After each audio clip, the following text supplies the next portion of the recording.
એક વખત દુર્વાસાજી બ્રાહ્મણ દેવતા છે, અને દુર્વાસાજીની નામ લઈએ એટલે ખબર પડી જાય ક્યારેય શાંતિમાં રહે નહીં. 24 કલાક ક્રોધ ક્રોધ અને ક્રોધ. જે દિવસે દુર્વાસાજી આનંદમાં હોય તે દિવસે સમજવાનું ચમત્કાર. એક દિવસ દુર્વાસાજી ગયા ભગવાન વિષ્ણુના ધામની અંદર, અને પરમાત્મા રાજી થઈ અને દુર્વાસાજીને ગુસ્સો ન કરે એટલા માટે પોતાના ગળામાં જે વૈજયંતી માળા હતી ને એ વૈજયંતી માળા દુર્વાસાજીને પહેરાવી દીધી. પ્રભુનો સત્કાર જોયો, પ્રભુના સત્કારથી દુર્વાસાજી ખૂબ આનંદમાં આનંદ અને આનંદ થયો. ઇન્દ્રએ જોયું કે દુર્વાસાજી ક્યારે આનંદમાં ન હોય ને આજે આનંદમાં સૌથી મોટામાં મોટો ચમત્કાર આજે સૂરજ કઈ બાજુથી નીકળ્યો એ પહેલા હું જોઉં. સામે ઐરાવત હાથીની ઉપર આવતા ઇન્દ્રને જોયો.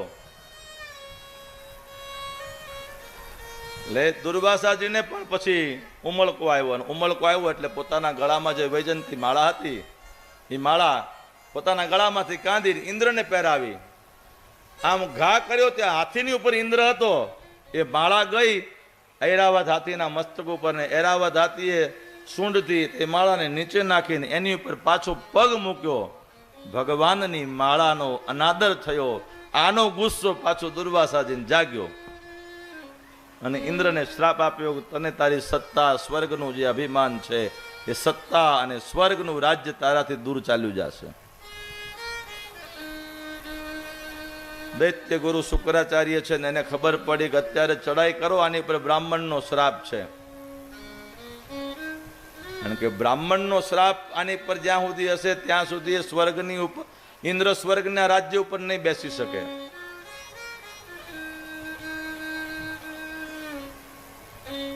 સ્વર્ગની ચડાઈ કરી, દેવતાઓ બધા હાર્યા, અને હવે દૈત્યોએ સ્વર્ગનું રાજ્ય સંભાળ્યું છે. આ બાજુ બધા બ્રહ્માજીની પાસે ગયા દેવતાઓ, ઇન્દ્ર આદિને બધા કહે છે, મહારાજને પ્રાર્થના કરે છે, મહારાજ ઘર અમારું છે, રાજ્ય અમારું છે, ને ઓલા લોકો માલિક બનીને અમને કાઢી મૂક્યા, ભગાડી મૂક્યા. હું વાત કરો તો કે હા કેમ ભગાડ્યા? તો કે દુર્વાસાજીનો શ્રાપ મળ્યો એટલા માટે.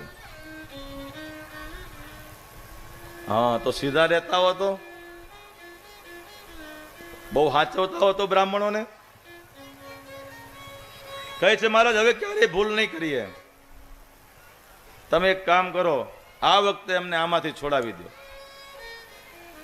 ત્યારે કીધું એક કામ કરો, હવે દેવતાઓની સાથે લડવા માટે જાશો ને તો પણ આપણે જીતશું નહીં, એટલે એક કામ કરો, તમે જાઓ સમુદ્રમાં એક અમૃત છે ને અમૃત સમુદ્રનું મંથન કરીને અમૃત કાઢો.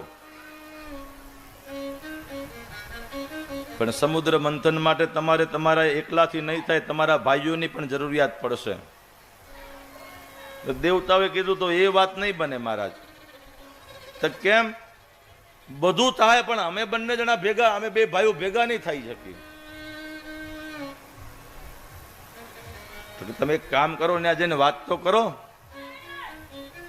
પછી જો એમાં કઈ આડાવડું થાય તો પછી હું બેઠો છું. એટલે ઓલા દેવતાઓ જે હતા એ દૈત્ય દાનવો પાસે ગયા, અને જઈને કીધું છે કે આપણે બલિને પ્રણામ કર્યો ને કીધું ભાઈ આપણી માં ભલે અલગ રહી પણ આપણો બાપ તો એક છે ને, એટલે આપણે ભાઈઓ છીએ. ઓલા બધા દાનવો હતા ને બધાને ખબર હતી કે સુર નર મુનિ સબ કી યહ રીતિ, અને સ્વાર્થ લાગે કરે સબ પ્રીતિ. બલિ કહે છે કે બીજી બધી વાત છોડી દો, જેની માટે આવ્યા છો એ વાત કરો. તો કે સમુદ્ર મંથન કરવું છે ને સમુદ્ર મંથન ની અંદર તમારી જરૂરિયાત છે. કહે છે વાંધો નહીં અમે આવીએ, પણ એક અમારી શરત છે. તો કે શું? અર્ધમ અર્ધમ ત્વયા મયા. સમુદ્ર મંથન કરીએ ને એમાંથી જે કાંઈ પણ નીકળે એમાં અડધું તમારું ને અડધું અમારું. દેવતાઓ ગભરાયા ને આવ્યા બ્રહ્માજીની પાસે, મહારાજ ઓલું અડધું માગે છે, જો બરોબર અમૃત નીકળ્યું ને એના ભાગમાં આવ્યું તો પાછા અમે તો હતા ને ત્યાં જ ઉભા રહી ગયા ને. બ્રહ્માજી કે એક કામ કરો, તમે ખાલી એને આપી તો હાથો પાડી દો, પછી દેવું ન દેવું એ તો આપણા હાથની વાત છે ને.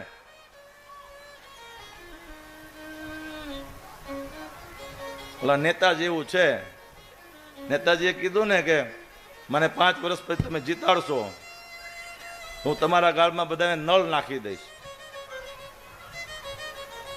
બીજા 5 વર્ષ આવ્યા, નળ તો આવી ગયા પણ એમાં પાણી ન આવ્યું. એટલે પાછા નેતાજી 5 વર્ષ પછી પાછા આવ્યા ને પછી એમ કીધું જો હવે આ વર્ષે મને જીતાડી દેવો તો જે નળ નાખ્યા છે એમાં પાણી આવી જશે. એમ બ્રહ્માજી કહે છે કે તમે હા પાડી દો ખાલી, પછી આગળ જે થશે એ જોયું જશે. રવાઈઓ બનાવવા માટે મંદરાચલ પર્વત, નેત્રા બનાવવા માટે વાસુકી નાગની પાસે ગયા છે. અને પછી તો દેવ અને દાનવો સમુદ્રની અંદર પરમાત્મા શ્રીહરિના આજ્ઞાથી અને આવ્યા છે. અને પછી તો સમુદ્ર મંથન કરવા લાગ્યા છે. અને સમુદ્ર મંથન કરતા હતા અને સમુદ્ર મંથન કરતા કરતા કરતા કરતા કરતા સૌ પ્રથમ પહેલા હળાહળ વિષ નીકળ્યું છે. અને હળાહળ વિષ નીકળ્યું એટલે દેવતાઓએ કીધું હતું કે અર્ધમ અર્ધમ ત્વયામયા, એવી વાત કરી હતી કે હા ઉપાડો, પહેલો વારો તમારો, એ કે ઉપાડો. દાનવો કઈ અમે કઈ ગાંડા થોડા છીએ? આ પી જાય એને તો આખી જિંદગી એને બાળીને બધું ભસ્મ કરી નાખે.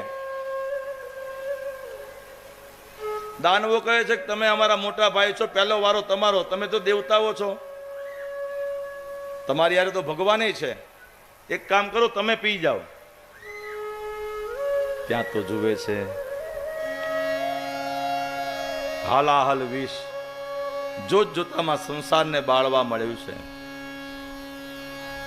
અને બળતા સંસારને બધાએ કોઈ એમ કે તું પી તું પી તું પી તું પી, કોઈ પીતું નથી. પણ મહાદેવ એક આશુતોષ નીલકંઠ ઉભા થયા, જેને કોઈ ન પીવે ને હું ધારણ કરું સાહેબ. કોઈએ કીધું કે આ જલ છે ને જલનું પાન તો કરવું પડશે ને, પાત્રની પણ આવશ્યકતા નથી. ભાગવતજીમાં લખ્યું છે તતઃ કરતલી કૃત્ય, કરતલી કૃત્ય, 2 હાથની હથેળી બનાવી અને પિતવા હાલાહલમ વિષમ, હળાહળ વિષ હતું એ વિષ પરમાત્મા પી ગયા, પોતાના કંઠમાં ધારણ કર્યું, નામ કર્યું નીલકંઠ. સૌએ જયકાર કર્યો, બોલો નીલકંઠ મહાદેવ કી જય.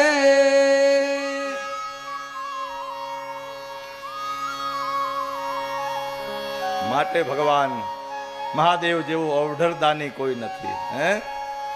આ સંસાર જો બચ્યો છે તો એના કારણે જ બચ્યો છે, બાકી મારું ને તમારું ક્યાંય અસ્તિત્વ જ ન હોત. તતઃ કરતલી કૃત્ય પિતવા હાલાહલમ વિષમ, હળાહળ વિષ હતું એ વિષ પરમાત્મા પાન કરી ગયા. નીલકંઠ નામ ભગવાને ધારણ કર્યું છે. आशिरों को काट कर अपना किया जब, अब होम रावण ने किया जब, होम रावण ने दिया सब राज दुनिया का, दिया सब राज दुनिया का, दिलावर हो तो ऐसा सदा शिव सर्ववर दाता दिगंबर हो तो ऐसा नित संग दुनिया के रमण धर हो तो ऐसा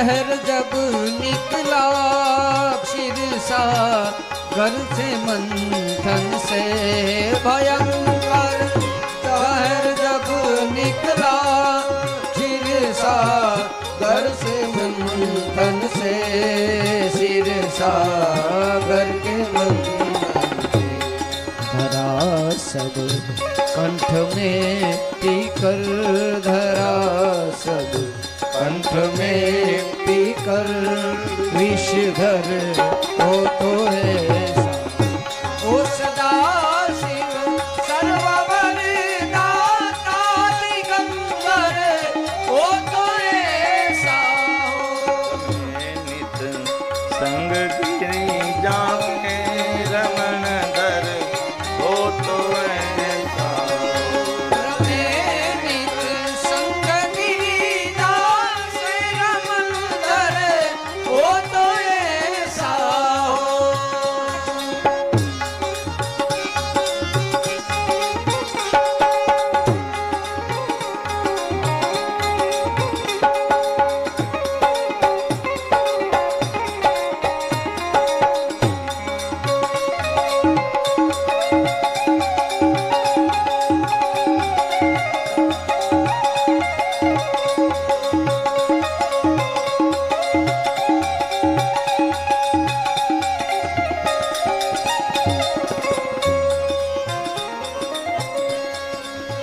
આ ભગવાન મહાદેવ અને એણે પોતાના ગળાની અંદર સંસારની રક્ષા માટે વિષને ધારણ કર્યું છે. અને પછી પરમાત્મા શ્રી હરિએ પોતાના અવતારો દ્વારા જે સમુદ્ર મંથન થયું સમુદ્ર મંથન ની અંદર કરતા કરતા કરતા કરતા મંદરાચલ પર્વત નીચે બેસવા મળ્યું. એને ધારણ કરી પરમાત્મા કુર્મ સ્વરૂપે આવ્યા. દેવતાઓએ જે મંથન કર્યું હતું ને મંથનના પ્રભાવે કરી અને પછી એમાંથી 1, 2, 5, 7 નહીં પરંતુ 14 રત્નો નીકળ્યા છે. લક્ષ્મી હતી તે તો વિષ્ણુ લઈ ગયા, એરાવત હાથી ઇન્દ્ર રહી ગયો, ભોળા રે ભોળા તમે ભોળા રહી ગયા, સૌએ પીધું અમૃત ને તમે તો વિષ પી ગયા. અંતે ભગવાન ધન્વંતરી પ્રગટ થયા. ધન્વંતરીને અમૃતનો કુંભ જોયો એટલા માટે દાનવોએ તે સમુદ્ર મંથનને મૂકી ધન્વંતરીની હાથની અંદરથી તે અમૃતનો કુંભનો ઘડો લઈ અને ભાગ્યા. દેવતાઓ જોતા રહી ગયા, દાનવો અમૃતને લઈને ભાગી ગયા. બાજુમાં બ્રહ્માજી ઉભા હતા, એની પાસે ગયા. મહારાજ મહારાજ જુઓ જુઓ, આ દેવતાઓ આ દાનવો જે છે અમૃતનો ઘડો લઈ જાય છે. બ્રહ્માજી કહે તો મારી પાસે શું છે, ન્યા જાવ એની પાસે પકડો એને પકડ્યા વગર તમારા હાથમાં કાંઈ નહીં આવે.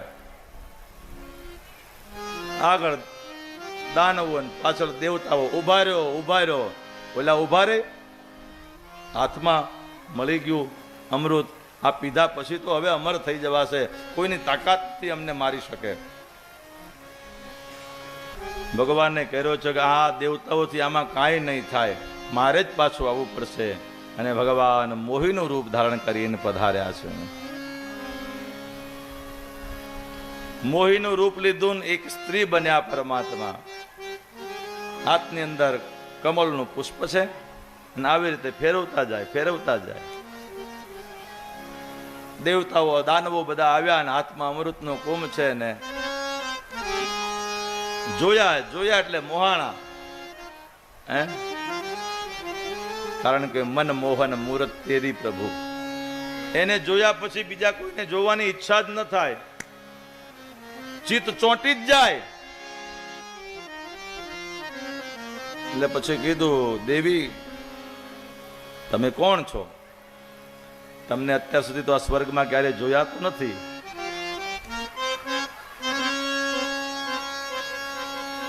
કહે છે હું તો હજી હમણાં જ આવી છું.